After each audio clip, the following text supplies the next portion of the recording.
जो इस सिस्टम के आगे झुकते नहीं, सिस्टम उनका क्या हाल करता है।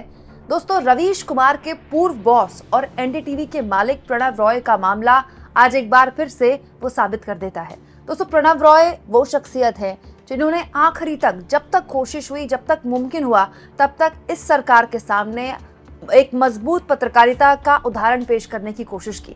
लेकिन सब जानते हैं एनडीटीवी का क्या हश्र हुआ, सब जानते हैं कैसे एनडीटीवी से रवीश कुमार की विदाई हुई, सब जानते हैं एनडीटीवी के मालिक प्रणव रॉय और उनकी पत्नी राधिका रॉय पर तमाम तरह के केसेस लगाए गए, और सब जानते हैं उसके बाद कैसे अडानी ने उनका चैनल एनडीटीवी खरीद लिया। लेकिन क्या सब ये जानते हैं दोस्तों कि जिन आर्थिक तौर पर आरोपों के दम पर प्रणव रॉय और राधिका रॉय, दोनों पति पत्नी, जिन पर सीबीआई ने शिकंजा कसा था, अब न केवल सीबीआई ने दोनों को उन आरोपों से मुक्त कर दिया है, बल्कि कोर्ट ने भी इसे स्वीकार कर लिया है। दोस्तों, आज दिल्ली की राउस एवेन्यू अदालत से ये खबर निकल कर आई है, जहां पर न्यूज चैनल एनडीटीवी के संस्थापक प्रणव रॉय और राधिका रॉय, जिन्होंने एनडीटीवी की शुरुआत की, पूर्व मालिक उनके खिलाफ आईसीआईसीआई बैंक के अधिकारियों के साथ लोन अग्रिम को लेकर जो आपराधिक साजिश के आरोपों से जुड़े मामले थे, सीबीआई द्वारा इसमें क्लोजर रिपोर्ट जो दी गई थी उसे स्वीकार कर ली गई। हालांकि पिछले साल ही सीबीआई ने इसमें क्लोजर रिपोर्ट दे दी थी और सीबीआई ने तमाम जांच के बाद माना था कि कुछ भी इसमें गलत नहीं हुआ है, प्रणव रॉय और राधिका रॉय ने कुछ भी गलत नहीं किया है। उस क्लोजर रिपोर्ट को आज दिल्ली की अदालत ने स्वीकार कर लिया है।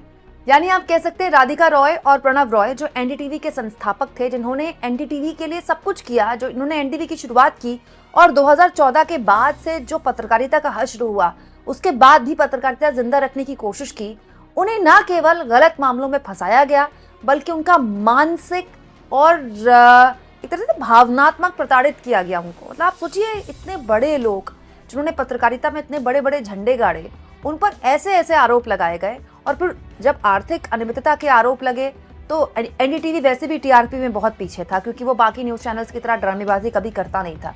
इसके बाद बीजेपी के प्रवक्ताओं ने वहां जाना बंद कर दिया। रवीश कुमार जाहिर तौर पर उसकी बहुत बड़ी वजह थी। फिर भी एनडीटीवी लगातार चलाने की कोशिश की प्रणव रॉय ने, लेकिन आर्थिक तौर पर जब कंपनी पर इस तरह के आरोप लगे, तो कंपनी जब आर्थिक तौर पर मुश्किल में फंसती है दोस्तों, तो कंपनी का चलना मुश्किल हो जाता है। बाद में हालत ये हो गई कि कोर्ट कचहरी में इतनी बुरी तरह फंसे प्रणव रॉय और राधिका रॉय कि उन्होंने चैनल बेच दिया, क्योंकि इसके अलावा कोई विकल्प नहीं बचा था। और चैनल खरीदा किसने? गौतम अडानी ने। ये सब कुछ हमारे सामने हुआ है, और देखिए हमारे सामने यही हो रहा है कि दोनों पर जो केसेस था उस पर क्लोजर रिपोर्ट भी दाखिल हो गई और उसको कोर्ट ने स्वीकार भी कर लिया। दोस्तों, राउस एवेन्यू की अदालत की विशेष न्यायाधीश शैलेंद्र मलिक ने सीबीआई की रिपोर्ट को स्वीकार कर लिया और ये माना कि रॉय ने बैंकिंग विनियमन अधिनियम 1949 की धारा 19(2) का उल्लंघन नहीं किया है, जो यह अनिवार्य करता है कि कोई बैंकिंग कंपनी किसी भी कंपनी में गिरवीदार, बंधक या पूर्ण स्वामी के रूप में उस कंपनी की चुकता शेयर पूंजी या चुकता शेयर पूंजी और रिजर्व की 30% राशि से ज्यादा शेयर नहीं रख सकता। मतलब कुछ गलत नहीं किया था प्रणव रॉय और राधिका रॉय ने, लेकिन उनके साथ कितना गलत हुआ सोचिए। अब इस पूरे के पूरे मामले में दोस्तों, एनडीटीवी से जुड़े पूर्व पत्रकार और रवीश कुमार खुलकर बोल रहे हैं। जैसे दोस्तों सागरिका घोष, जो कि लंबे वक्त तक एनडीटीवी से जुड़ी रही, लेकिन अब तृणमूल कांग्रेस की सांसद बन चुकी हैं, सागरिका घोष ने इस खबर में कहा, दिल्ली कोर्ट का कहना है कि रॉय दंपत्ति के खिलाफ कोई मामला नहीं है, तो उनके साथ सालों साल तक क्या हुआ जब रॉय दंपत्ति को प्रताड़ित किया गया, जिसके परिणाम स्वरूप अंत में एनडीटीवी पर कब्जा किया जाए, प्रक्रिया ही सजा है।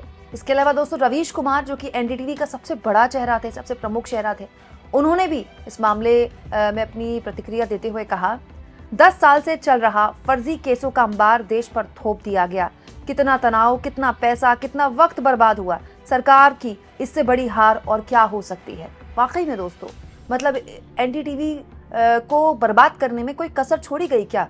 मतलब एनडीटीवी आज जो एनडीटीवी है और एनडीटीवी जो आज से 5 साल पहले हुआ करता था, सब जानते हैं। और ये केवल राधिका रॉय, प्रणव रॉय के साथ नहीं हुआ है दोस्तों, विपक्ष के लगभग हर नेता के खिलाफ कोई ना कोई ईडी का केस चल रहा है, कोई ना कोई सीबीआई का केस चल रहा है। और ईडी को तो चाहे अरविंद केजरीवाल का मामला हो, चाहे मनीष सिसोदिया का मामला हो, चाहे हेमंत सोरेन का मामला हो, कोर्ट से जबरदस्त तरीके से फटकार भी लगती है, लेकिन उसके बावजूद भी अपने आकाओं को खुश करने के लिए इस तरह के मामले, इस तरह के हथकंडे अपनाए जाते हैं। राजनीतिक लोगों पर भी अपनाए जाते हैं और वो उन लोगों पर भी अपनाए जाते हैं जो झुकते नहीं हैं।